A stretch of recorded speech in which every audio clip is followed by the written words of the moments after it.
Okay. You know those annoying little sores you get in your mouth sometimes? The ones that make you swear off orange juice for a week? Oh, yeah. Well, today we're doing a deep dive into those officially known as mouth ulcers or canker sores. And they're way more interesting than they sound. I mean, they're tiny and annoying for sure, but the weird thing is, we still don't know exactly what causes them. Really? Hmm. For something so common, you'd think we'd have it figured out by now. Right. But even though we don't know the exact cause, there's actually a lot we do know about them. We're going to unpack all of it, the different types, what triggers them, the works. I am so ready. Yeah. But before we get into all that, let's start with the basics. What is a mouth ulcer exactly? Like, what am I actually dealing with when one of these things pops up? So picture this, it's like a small, shallow sore, usually round or oval shaped, and they can show up pretty much anywhere on the soft tissues inside your mouth. So, tongue, cheeks, gums. Exactly. They usually have this white, yellow, gray, or sometimes even reddish appearance. Okay, so not the most attractive thing in the world. No, not really.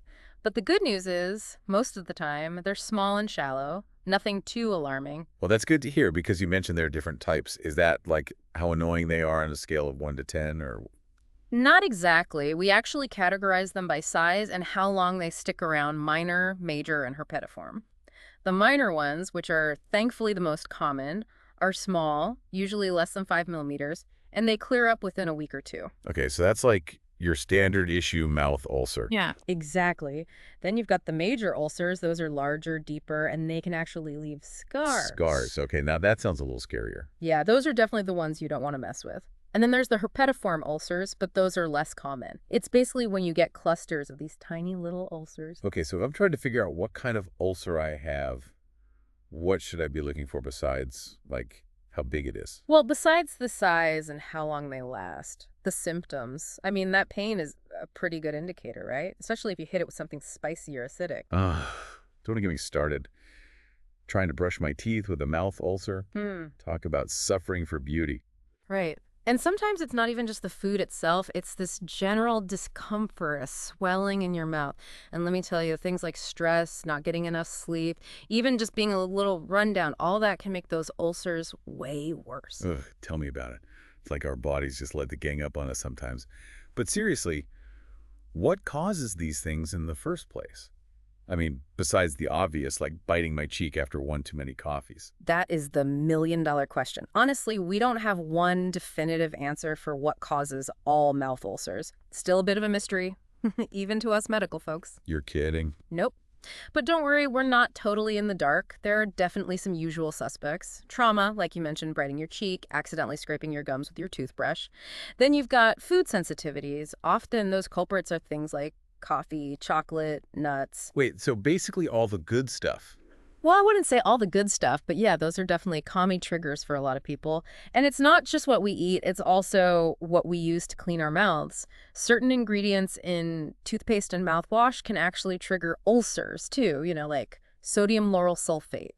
Hold on, sodium lauryl what now? Sodium lauryl sulfate, SLS for short. It's that ingredient that makes your toothpaste all foamy. Oh yeah, that stuff. Right, it's in a ton of products, but for some people, total mouth ulcer trigger. So that's something to keep in mind if you're prone to them. You know, I always thought that was just a fancy word for makes your breath minty fresh.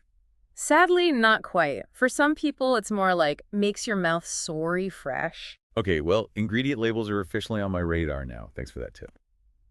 Okay, so ingredient labels are officially on my radar now. But let's say you've ditched the SLS, you're being extra careful with your morning toast, and bam, you've still got a mouth ulcer setting up camp. Happens to the best of us. So how do you know when it's more than just an annoyance? Like, when do you actually need to call the dentist? That's a good question because most of the time, like you said, they really are just annoyances. They're not usually anything serious, Right, right. but there are definitely some red flags. If you've got a sore that's just hanging out for more than 3 weeks, that's a big one. Noted. 3 weeks, and it's time to call for backup. Exactly. And also, pay attention to how it looks. You know your mouth better than anyone. So if a sore looks different than usual size, shape, color, it's worth getting it checked out. So we're talking size, staying power, basically anything out of the ordinary. What else? Rapid spreading. Like, if you go from one little sore to feeling like your whole mouth is under attack, Oh, no, thank you. yeah. That's definitely something you want to get looked at. And of course, severe pain, we're not just talking about that little ouch when you eat something spicy. If the pain is really bad or just different for you, that's a sign something might be up. Makes sense. It's all about knowing your own normal. Exactly. And it's not just about the sore itself either. Things like a fever, unusually bad breath, or if it's making it hard to eat or drink because it hurts so much, those are all reasons to reach out to a professional. You know, it's funny you mentioned bad breath because I wouldn't have necessarily thought to connect that to a mouth ulcer. It makes sense when you think about it, though. A sore can kind of act like a little trap for food and bacteria.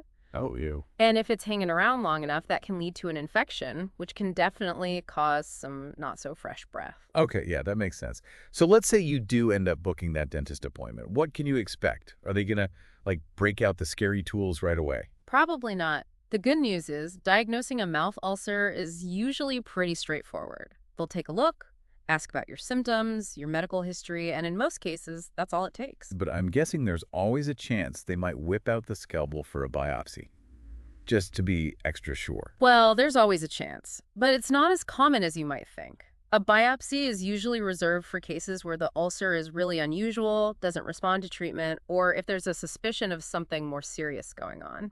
Okay, good to know. So once the detective work is done, let's talk treatment.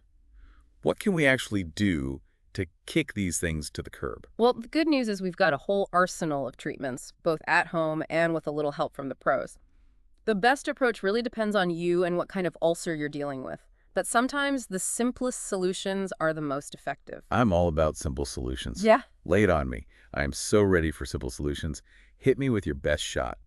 What's the magic cure? Well, no magic cure, unfortunately, but I can give you some really good tips. First things first, we got to channel your inner food detective. We were talking before about those trigger foods, remember? Coffee, chocolate, all the spicy stuff, acidic things, anything that seems to make your ulcers worse, basically. You mean like everything good in life? Pretty much. But the good news is, it's not forever, just while your mouth is healing. Think of it as a little vacation from those things. In the meantime, load up on the good stuff, smoothies, soups, mashed potatoes, all those soft, comforting foods. Okay, comfort food makes it a little better. So ditch the spicy salsa, bring on the mashed potatoes. What else? Exactly. And speaking of taking care of your mouth, let's talk about oral hygiene. I know it can be torture trying to brush your teeth when you have a mouth ulcer. Understatement of the year. Right. But trust me, keeping things clean is super important. Just be gentle, use a soft bristled toothbrush, and as for mouthwash, Please don't tell me I have to give that up too. well, some of them can be brutal, especially the ones with alcohol or, you guessed it, sodium lauryl sulfate. Ugh, that's stuff again. I know, right? But look for alcohol-free options, or even better, ask your dentist for recommendations. They're basically mouthwash connoisseurs, right? True. Okay, so gentle brushing, alcohol-free mouthwash, check. We've covered diet. We've covered keeping things clean. What else can we do to speed up the healing process? Oh, there's more. There are actually some pretty cool herbal remedies out there that have shown promise for treating mouth ulcers. Herbal remedies. Now you're speaking my language. Tell me more. So, aloe vera, for instance. It's amazing for soothing and healing. Aloe vera. That makes sense. I usually think of it for sunburns, but I can see how it would help with mouth sores too. What else? Guava and papaya are also thought to have some healing properties. And then there's licorice root, the real deal, not the candy. Okay, I'm writing all of this down. Aloe vera, guava, papaya, licorice root. I'm sensing a theme here. Do I need to start stocking up on tropical fruits? Hey, it couldn't hurt. But remember, we're just talking about their potential benefits here, not saying they're miracle cures or anything. Right, of course. But what about supplements? Earlier, you mentioned nutritional deficiencies as a possible culprit. Could that play a role in treatment too? Good memory. If you're concerned about a possible deficiency, definitely talk to your doctor about supplements. Vitamin B9, B12, iron, and zinc. Those are all important for cell growth and repair, which is exactly what you need when you're dealing with a mouth ulcer. Supplements, got it. And if those aren't cutting it, there's always the over-the-counter aisle, right? Oh yeah, there's a whole world of options there. You've got your topical ointments with numbing agents like benzocaine or lidocaine. Those give you immediate pain relief, which is always nice. Nothing like a little instant gratification when you're in pain. Exactly. There are also non-steroidal anti-inflammatory drugs, NSAIDs, ibuprofen, naproxen, that sort of thing. They can help with the pain and inflammation. And don't forget about antimicrobial mouthwashes. Those can help prevent infection and promote healing. Okay, so many options. I like having a game plan, but sometimes you just need something right now to take the edge off. Any quick fixes we can try at home? Oh, absolutely. Ice is your best friend. It'll numb the pain and bring down the swelling. Good old ice. So simple yet so effective. What about those home remedies I've heard about, like putting a wet tea bag on the sore? Some people swear by that. Or rinsing with milk of magnesia. Oh yeah, milk of magnesia, that's a classic. Right. And then there's always the good old baking soda paste. A little messy, but it can help neutralize the acid and promote healing. Those are some good old-fashioned remedies. I'm putting those in my back pocket for sure. Mhm. But what if you've tried everything and those pesky ulcers are just being stubborn? Are there any, like, bring in the big guns options? In more serious cases, yeah, your dentist might suggest some professional interventions. Sometimes it's as simple as smoothing out a sharp tooth that's been irritating your cheek. Oh, wow, I never even thought about that. Yeah, it can make a world of difference. And then there are other options like prescription strength steroids, laser treatment to promote healing, or even cauterization. Cauterization. Sounds intense. It's basically just using a medical tool to seal the ulcer, but yeah, it's usually a last resort kind of thing. Okay, so there's a whole spectrum of treatment options out there. It's good to know there are things you can do no matter how dramatic those little ulcers are being. Exactly. Knowledge is power, right. The more you understand about mouth ulcers, the better equipped you'll be to prevent them and get rid of them faster. I'm definitely feeling much more empowered after this deep dive. Maybe a little paranoid about sodium lauryl sulfate now. Always read the label. Words to live by. So, to wrap things up, we've learned that while they're annoying, mouth ulcers are incredibly common. They usually aren't anything serious, and they tend to clear up on their own with a little TLC. We talked about a whole bunch of potential triggers, from stress and food sensitivities to nutritional deficiencies, and even those sneaky ingredients hiding in our toothpaste.